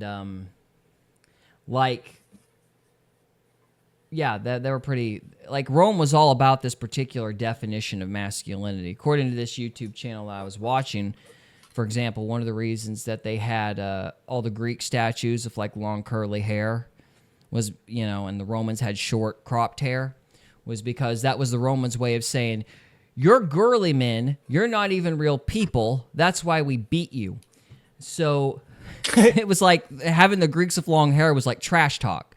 which is another reason why Paul said it's a shame for a man to have long hair, because in that culture, that was how the Romans shamed people. So this guy, what he's saying, like women, from what I understand, there's no way they'd be allowed to do that, like at all. Like they would be killed. Men could do it, but women couldn't. That's the way I understand it. Again, if I'm full of crap, look up the book From Shame to Sin and prove I'm full of crap. But anyway. So, do we want to go on? All right. Sure. That Aphrodite. Remember, the Romans are children of Venus. So this is embedded. This woman-centric, gorgeous goddess. This is part of their medical system. It's part of their healing. And so those, you asked me about later, those the Christians would call prostitutes. And that's where you and I get our term of prostitute from. Okay. And the negative, you would never, these are priestesses of Aphrodite. You have made sacred the institution of. Why would the wives have to go have with sailors? And who were the sailors? I don't know. Sometimes you get the need. Who were the sailors?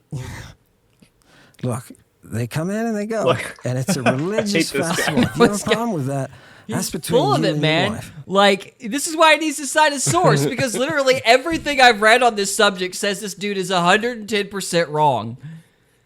Like, Yeah. He's like, look, I don't know, but just listen.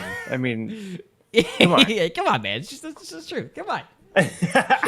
Don't question me. What are you doing? So.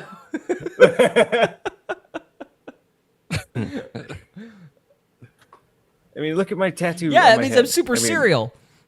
Like, those are my creds. Speaking of that, I didn't know Medea was the queen of Babylon. That doesn't. It makes me real skeptical of those. What's Tyler that? Perry's Who's that guy that character. makes them movies? Yeah.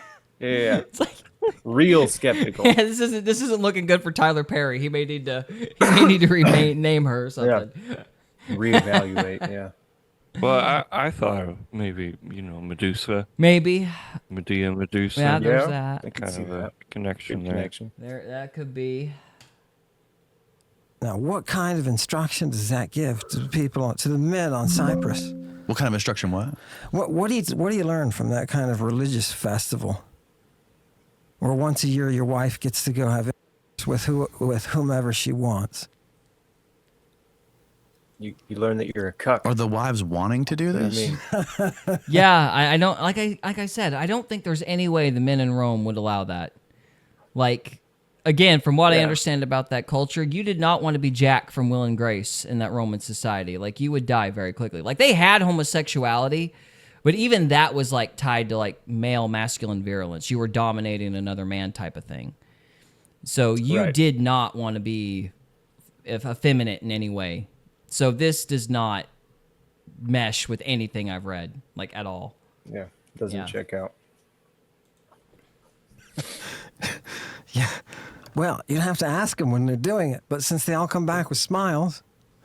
It says that they come back with smiles. No, I made up. They come back with smiles, but they do it every year, and you only have one choice: shave your head, and enter. And why do they say shave your head? Because that shows Like that you're you. the sign of mourning, that you're mourning the loss of Adonis, that you're mourning that. So you stay with your husband. You see the loyalty. She's loyal to him even in death. The women who keep their hair, that's resurrection, baby. Right? They're out there. This is Easter. Yeah. Yeah. Does that kid look exactly like you? Steve, I and can't he's stand Yeah, this half sister. I know guy. he's driving me up the wall.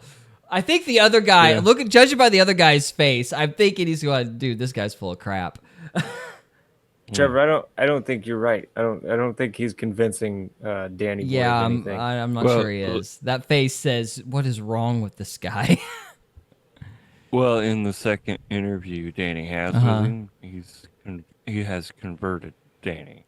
Like, Danny's like talking with him about the drugs and the stuff.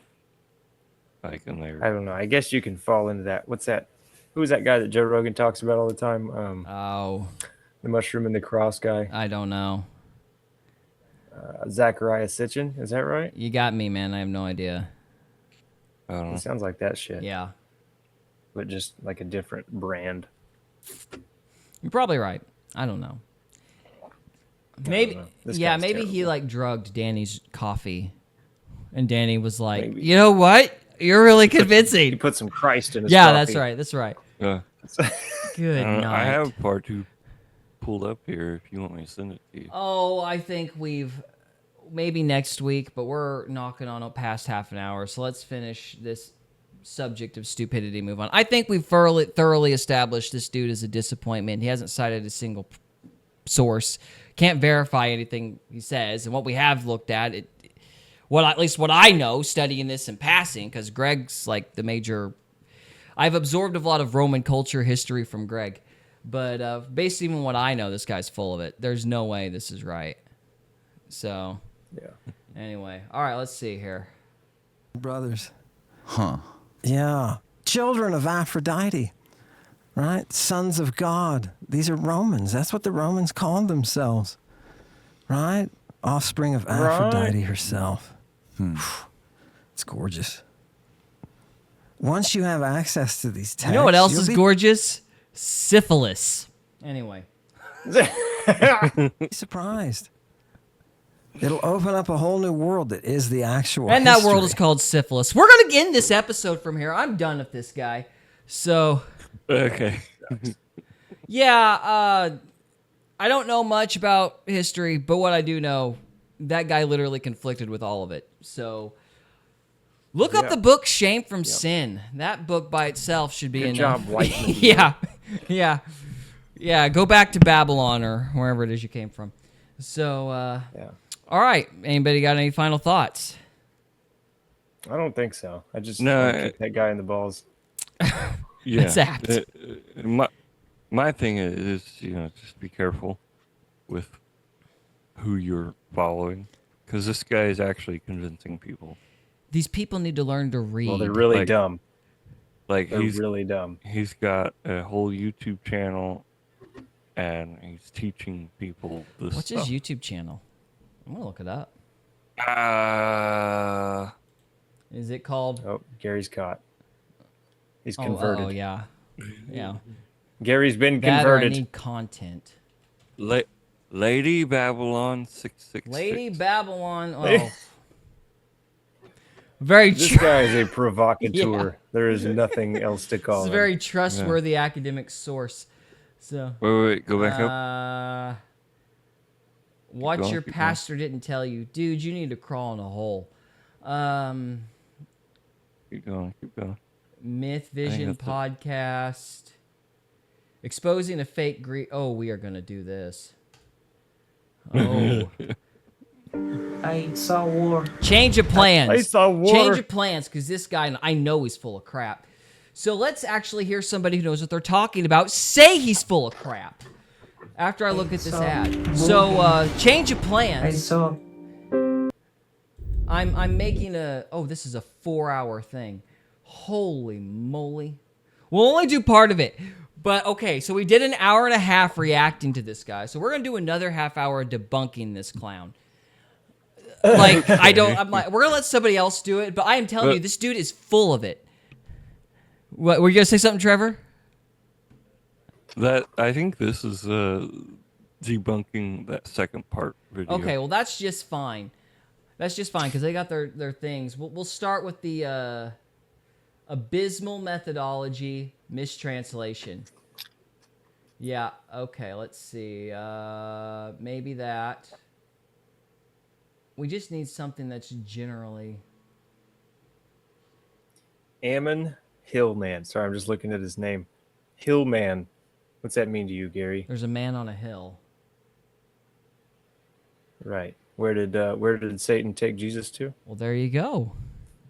I'm telling you, this dude's mad at his father. He's like archetypally Yeah. evil. Yeah. Pretty much. All right. Let's see. Hey, Jen's in the chat. Hi, What Jen. Up, Jen? When did she jump in? It's good to see now, you. I think We're gonna start with we're just mistranslation. making fun of Satan here. Oh, hey, Yeah, well, Satan knockoff. I'm pretty sure the devil's laughing at this guy. Go, look at this maroon. Totally got him. Yeah, old Wormwood's not happy, or not Wormwood. What's his name? Worm tongue? No, That's what that's I'm Lord of the thinking. Rings. Worm tongue. No, the C.S. Lewis. What's the demon that's higher up on the hierarchy, in charge of Wormwood? Oh, I don't know, man. I don't. Screwtape. Screwtape. Oh, that's Screwtape, right. Yeah. Yeah. Screwtape's laughing at this guy. He's like, "Come on." I taught him ancient Greek. What a moron. All right, yeah, you're right, Jin. We're gonna talk about the Babylon, I guess. Yeah, Ammon Hillman, dude. We're gonna debunk him for a minute here. Just because, yeah, he's this awesome. dude's annoying me. We haven't seen you in a while either. I hope you are well. Yeah, how you doing? Okay, here we go. In Greek. Mistranslation.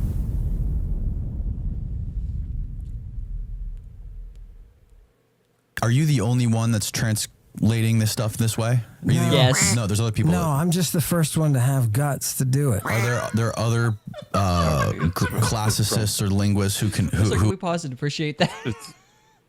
I'm the only one who's had the nerve to translate it wrong. I'm the first. So they are going after the first. Okay, good. Oh man.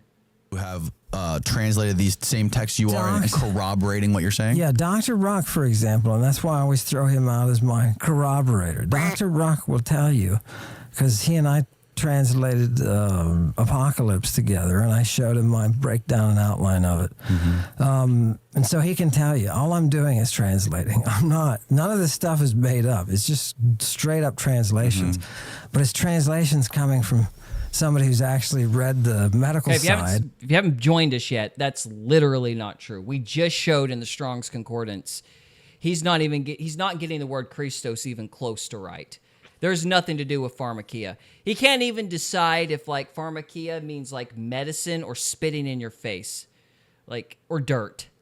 Like this dude can't even figure out what his definition of pharmakia is. He won't put a definition on anything. He's like, Jin, Wormwood is an asteroid. It's also the name of the demon in C.S. Lewis's Screwtape Letters, and it's also the thing in Revelation. What is it? Like wood that gets in the water and makes the water like bitter there's an asteroid that hits something. it, and I think there's like wormwood in it or something, and it corrupts the water, if I remember correctly. But it's actually a medicine or something, isn't it? That I don't know.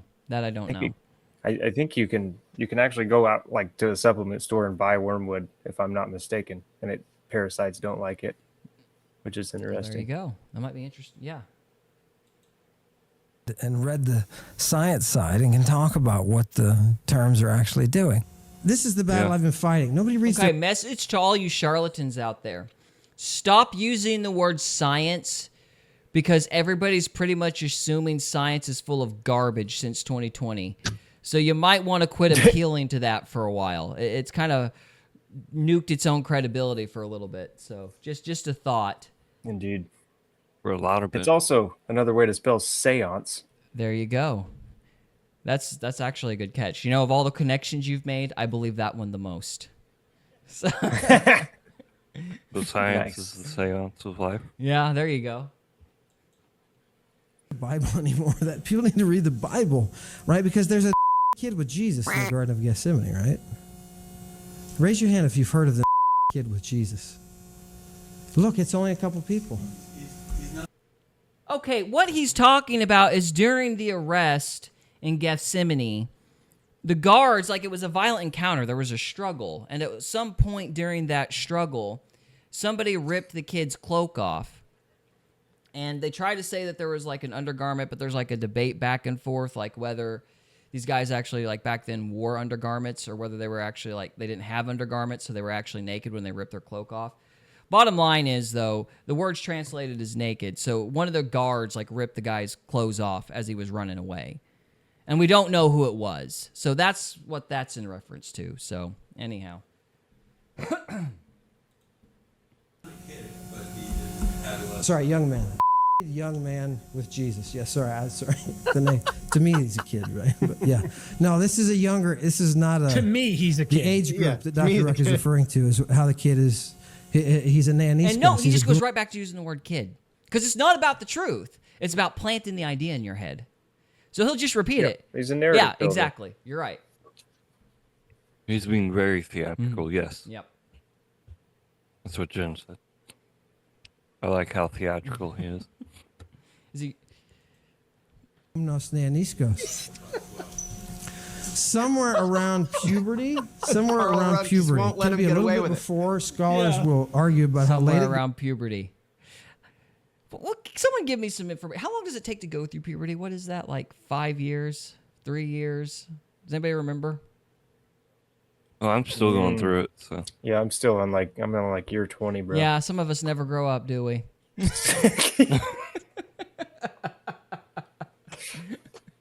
goes. Oh, what a Whatever. weird dude. You're exactly right. It's about puberty, right? And that's where his range is.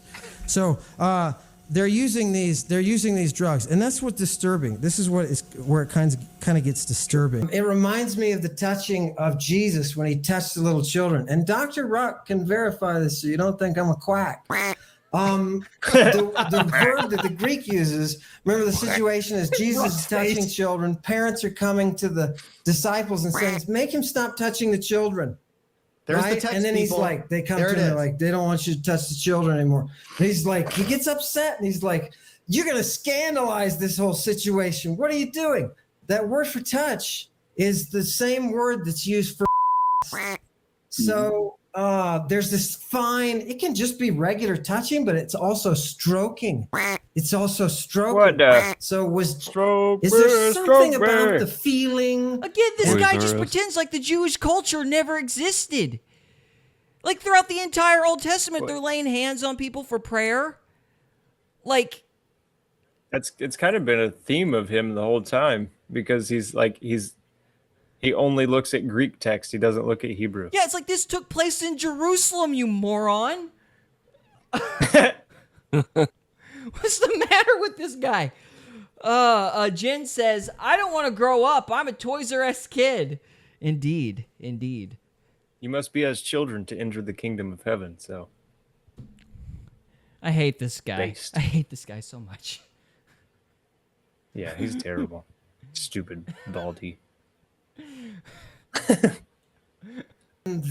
Within the religious context. I just want to of the point out that throughout all these clips, you've noticed how his speech is just slurred more and more and more.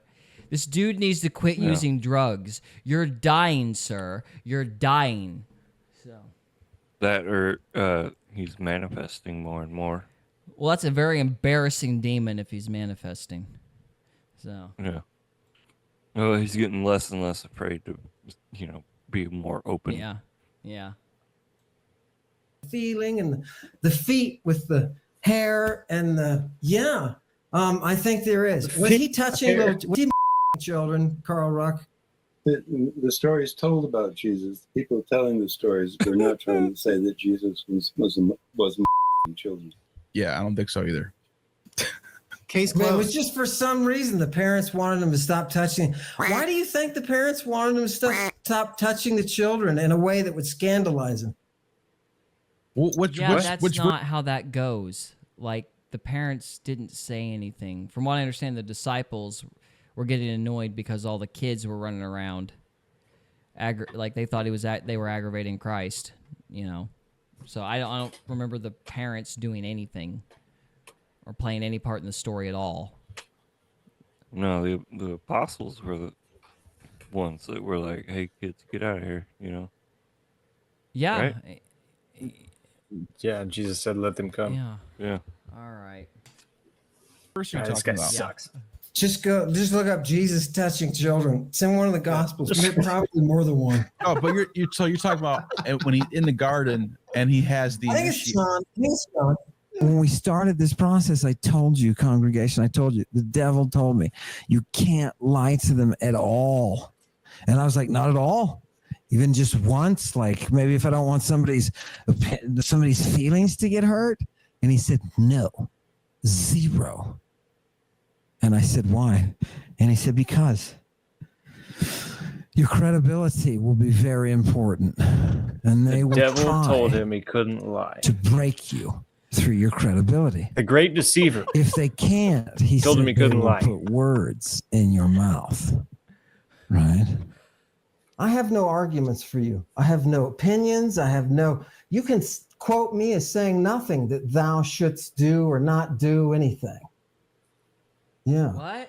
Thou Here, shouldst. We serve the text, baby. This is the museum. We serve the text. Now, I'm going to give you my translation, which is going to differ from modern, or at least classically important translations. What? And It's different? No kidding. What a shock. It's different. What? No. show you. One of them is by Browning. Here's the Browning translation. I thought it was his translation. Yeah, and here and there, heaven high, the torch uplifts, flame medicated with persuasions mild, with foul admixture unbeguiled of holy unguent, from the clotted chrism, brought from the palace, safe in its abysm. He's very. By the way, Robert Browning made up that word, right? Which is something, yeah, he did. Chewy's looking at me like, are you kidding? No, he had to find something to rhyme chrism, right? So he just made it up. But I'm going to give you my translation, right? So you're going to make your own up. Here and there, this very tall Amazonian. What is she doing? She's waving her torches because these are night rites that the priesthoods are involved in, right? You realize, right? We caught her right in the act of the rites. And what is she? Look at that fourth line down. Pharmasomene.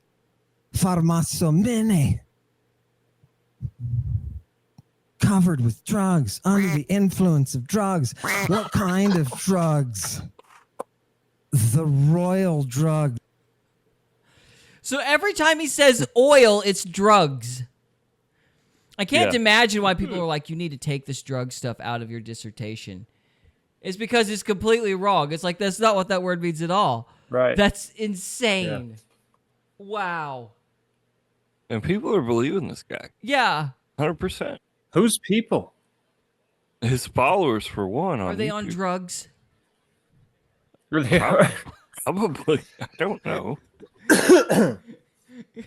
But he's if you believe this guy, you deserve what's coming to you. I don't know what to tell you. Like, you want to see deception. Here's a Bible word for you to learn. Here's the term of the day: willingly ignorant.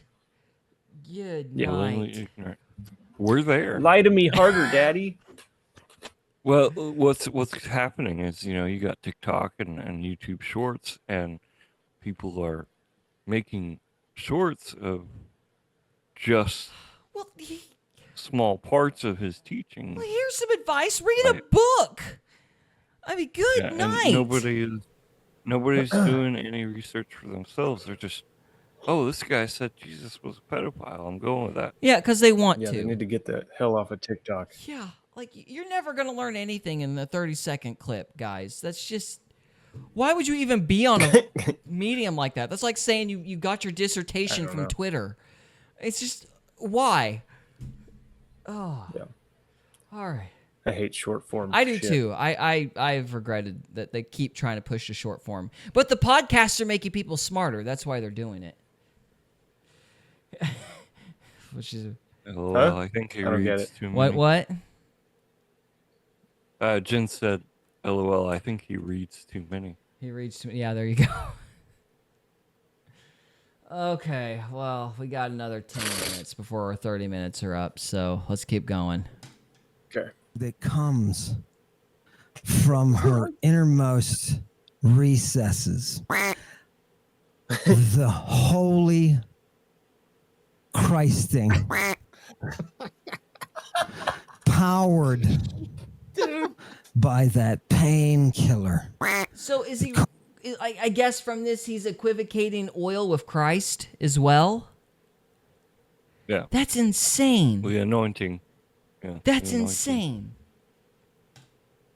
causes us to be softened. She is covered with the drugs.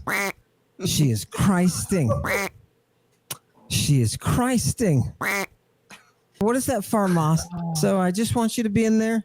I want you to be in there and realize it means treat by using pharmaca, generally treat, right? And it talks about Homer. So it goes all the way back to Homer. We got it connected with methu, which is where we get drunken or intoxicated. And it means number 2, to enchant or bewitch by potions or filters. Now remember, when they say enchant or bewitch, they've taken you into the back alley. There right? it is. That enchantment. That's his that source. Enchantment is what we a just saw. change to your mental state. And LSD remember what these refutes people him. like Clytemnestra are doing. LSD tells They're you. putting the purple in their hair. Hillman's blatant mistranslation of Aeschylus should give anyone pause if they take him seriously as a classicist. Here his translation is describing Clytemnestra as being covered with drugs and under the influence of drugs. Hillman insinuates that the antecedent of the adjective pharmasomeni is Clytemnestra, and his translation reflects this.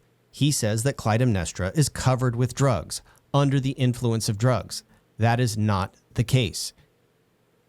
He translates chrima as Christing, even though that is completely nonsensical. If you look at the complete text of Agamemnon, lines 83 to 96, it becomes very clear that Clytemnestra cannot be the antecedent of the adjective pharmasomeni. Anyone can clearly see that the antecedent is lambas.